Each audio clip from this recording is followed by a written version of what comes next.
안녕하세요, 브라운입니다. 띵이라는 형용사를 날씬하다 라는 뜻으로만 알고 계셨나요? 날씬하다 말고도 정말 훨씬 뜻이 많고요. 그 다른 뜻들이 전부 다 굉장히 자주 쓰이기 때문에 오늘 제가 말씀드리는 것들을 몰랐다면 꼭 기억을 해두시고 가기를 바라겠습니다. 그러면은 띵의 뜻에는 날씬하다 말고 다른 어떤 것들이 있는지 한번 하나씩 알아볼게요.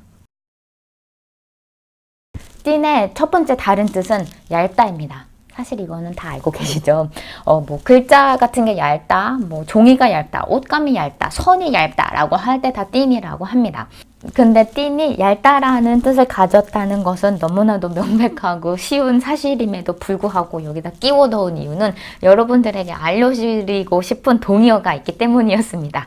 우선 그 동의어가 쓰이는 상황을 띵을 이용해서 이야기를 먼저 드리면요. 케이크나 브레드가 되게 얇게 자른 슬라이스, 얇게 자른 피스를 이야기를 할 때 a thin piece of bread 또는 a thin piece of cake이라고 하잖아요. 여기서 이 a very thin piece를 대체를 할 수 있는 동의어가 있어요. 바로 sliver입니다. 지금 같은 상황에서의 슬리버는 명사이고요. 뜻은 방금 말씀드린 것처럼 a very thin piece가 되겠습니다. 이것은 그렇게 굉장히 얇게 자르다라는 동사로도 쓸 수가 있어요. 우리가 케이크를 먹고 싶을 때 이제 살찔까봐 많이는 못 먹겠고 근데 맛은 보고 싶어서 정말 조금만 원할 때 이제 케이크 자르는 사람이 브라운 케이크 얼마나 줄까라고 했을 때 진짜 조금만 잘라줘 라고 이야기를 할 때 I just want a sliver 이라고 이야기를 할 수가 있어요. 근데 제가 미국에서 항상 슬리버를 요구를 하면은 제가 원했던 거에 한 3배 정도로 항상 사람들이 잘라주더라고요. 미국 사람들은 그 먹는 양이 저희랑 이제 디폴트가 달라요. 그래서 아무튼 제가 얻은 룰 오브 썸은 정말 슬리버를 원할 때는 직접 가서 제가 자르는 것이 가장 좋다였습니다.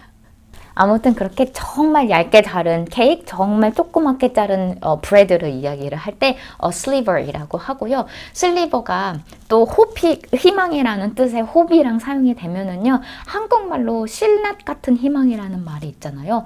그거랑 거의 직역이 되는 거랑 비슷하게 쓸 수 있어요. 그래서 a sliver of hope이라고 하면은 실낫 같은 희망이라는 뜻이 되겠습니다.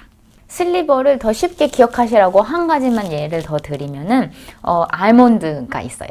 아몬드는 한국말로는 아몬드라고 하는데 영어로는 L 발음을 다 해서 아몬드라고 하고요. 이제 아몬드는 통째로 된 거는 whole 아몬드라고 하고 우리가 보통 이렇게 슬라이스 된 거는 sliced 아몬드라고 하는데 보통 그 안주 견과류 모음 캔에 들어있는 거는요 좀 길게 썰어져 있는 알몬드가 있어요. 그것을 바로 slivered almonds라고 합니다. 다음으로 알아볼 띵의 다른 뜻은요 물이 너무 많다예요. 이것은 대부분 요리나 음식 같은 거랑 관련된 상황에서 쓰이는데요. 정말 자주 쓰여요. 그래서 소스라던가 수프라던가 국물 같은 게 좀 원래는 자작하게 있어야 되는데 그게 물이 너무 많아졌을 때는요 띵하다고 얘기를 해요. 그래서 this sauce is too thin 아니면은 it's a thin soup 이라고 이야기를 하고요. 이거와 반대말로 좀 국물이 자작해야 되는데 너무 많이 졸여가지고 좀 되게 됐다라고 해야 되나요? 그런 경우는 띵의 반대말인 thick이라고 합니다. 그리고 또 띵은요 case argument, excuse라는 단어에 형용사로 붙으면요. 근거가 없고 정당화되지 않고 되게 얄팍한 것을 이야기를 할 때 thin이라고 합니다. 그래서 his argument is too thin 이라고 하면은 막 엄청나게 뭐라고 주장은 하지만은 정당화 전혀 안 되고 거기를 뒷받침하는 근거도 하나도 없을 때 lack of evidence인 그런 상황에서 case나 argument나 excuse 같은 게 thin하다고 이야기를 합니다. 그리고 마지막으로 띵에는 sparse라는 의미도 있어요. 좀 이렇게 뜨문뜨문이다라는 뜻이죠. 그래서 관중이 crowd is thin 하면은요, 이제 사람들이 어느 정도 모여있기는 한데 막 진짜 많은 게 아니라 그냥 이렇게 뜨문뜨문 있을 때 crowd가 thin하다고 하고요.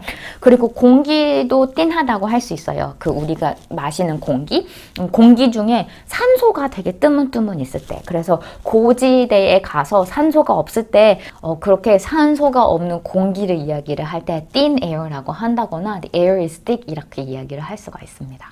여태까지 띵한테는 날씬하다 말고 다른 어떤 뜻이 있는지, 그것들이 어떤 상황에서 쓰일 수 있는지 한번 알아보았습니다. 도움이 됐으면 좋겠고요. 제가 영상 초반에 말씀드린 것처럼 이 다른 뜻들은 거의 날씬하다의 뜻만큼이나 정말 자주 쓰이는 것 같기 때문에 원래 모르셨다면 이번 기회를 통해서 정확하게 알아두고 가시길 바라겠습니다. 시청해주셔서 감사합니다. 구독 버튼 눌러주시고 좋아요 버튼 눌러주시고요. 다음 시간에 더 좋은 영어 표현 가지고 돌아오겠습니다. 그때까지 안녕!